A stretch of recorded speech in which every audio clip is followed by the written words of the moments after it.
नमस्कार, इन खबर में आपका स्वागत है। 8 नवंबर 2016 आपको याद है ना? उस दिन बहुत बड़ा फैसला हुआ था, नोटबंदी हुई थी।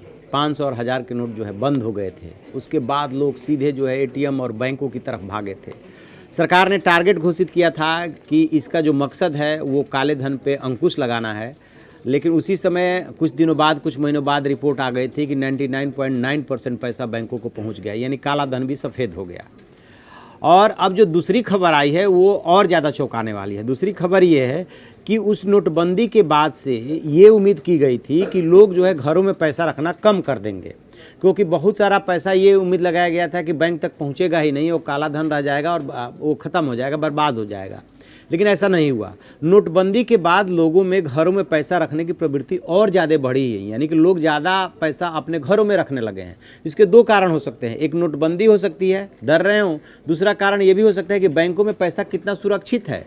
पीएमसी जैसे जो घोटाले हुए हैं उसके बाद से तो लोग और डर लगने लगा है। एचडीएफसी ने जब से मुहर लगाना, स्टैंप लगाना ये शुरू किया कि 1 लाख से ज़्यादा के आपका बीमा नहीं है, वो नियम कानून पुराना है, लेकिन लोगों में एक डर तो बैठ ही रहा है कि आखिरकार पैसा रखे तो कहाँ रखे, क्योंकि बैंक भी सुरक्षित नहीं है। कब कह दे कि हमारे पास देने के लिए पैसा नहीं है, इसकी कोई गारंटी नहीं है।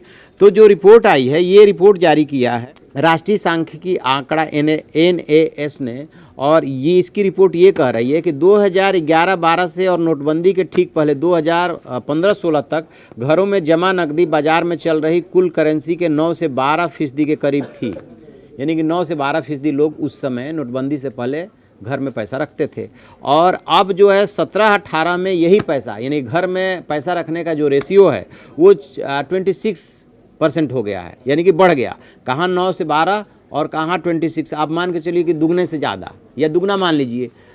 तो इस तरीके से ये एक तो लोगों में ये प्रवृत्ति बढ़ रही है। अजीम प्रेमजी यूनिवर्सिटी के एक रिसर्च फेलो हैं, उनके मुताबिक हम नोटबंदी के दौरान नकदी की कमी अस्थायी थी और पूंजी की उपलब्धता बढ़ते ही अर्थव्यवस्था की स्थिति में सुधार आएगा।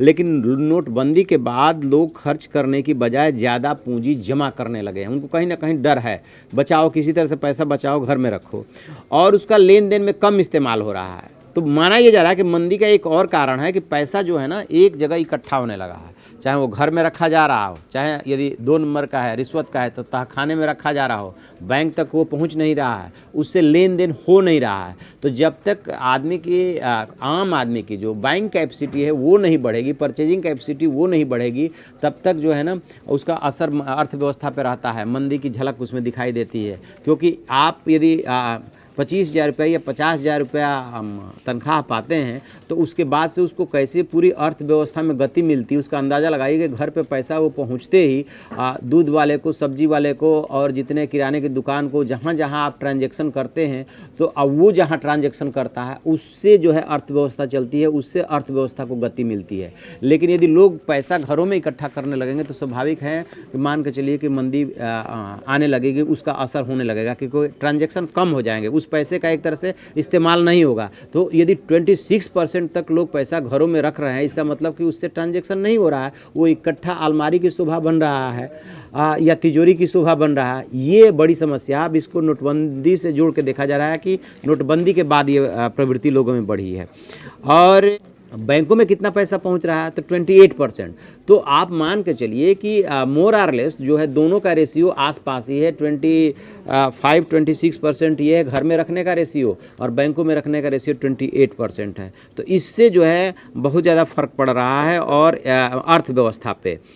तो ये स्थिति हुई है। अब देखते हैं कि इससे निपटने के लिए सरकार क्या कदम उठाती है, क्योंकि आपको याद होगा कि उस समय जब नोटबंदी को लेकर के आलोचना होने लगी थी तो क्या कर रही थी सरकार के डे बाय डे, मतलब रोज़ डे टू डे में जो है ना वो अपना टारगेट अलग करती थी, उसमें सुधार करती थी, उसमें कुछ संशोधन करती थी। कभी बताया गया कि हम पैसे नकदी का लेन देन कम करना चाहते हैं, हम डिजिटल मोड में आना चाहते हैं, कभी बताया गया काले धन पर चोट करना चाहते हैं। लेकिन ये सारा जो उद्देश्य जो है, जो मकसद था, वो फेल हो गया था, क्योंकि जो है 99.9% या 99% यदि पैसा जो है बैंकों में पहुँच गया और उसके बाद नकदी ये था टारगेट की मार्केट में जो है पैरेलल नकदी का जितना ट्रांजैक्शन कम हो वो ज़्यादा अच्छा है, लेकिन वो नकदी का ट्रांजैक्शन तो कम हुआ ही हुआ, घरों में पैसा ज़्यादा रहने लगा, तहखानों में पैसा ज़्यादा रहने लगा। इसके दो वजह समझ में आ रही है, एक नोटबंदी और दूसरा जो है लोगों का बैंकों पे जो विश्वास कम हुआ है उससे भी फ़र्क पड़ रहा है। तो ये भी कहीं ना कहीं मंदी में एक कारक बन रहा है। तो आप ऐसी खबरों के लिए देखते रहिए हमारा डिजिटल चैनल इन खबर। Thank you.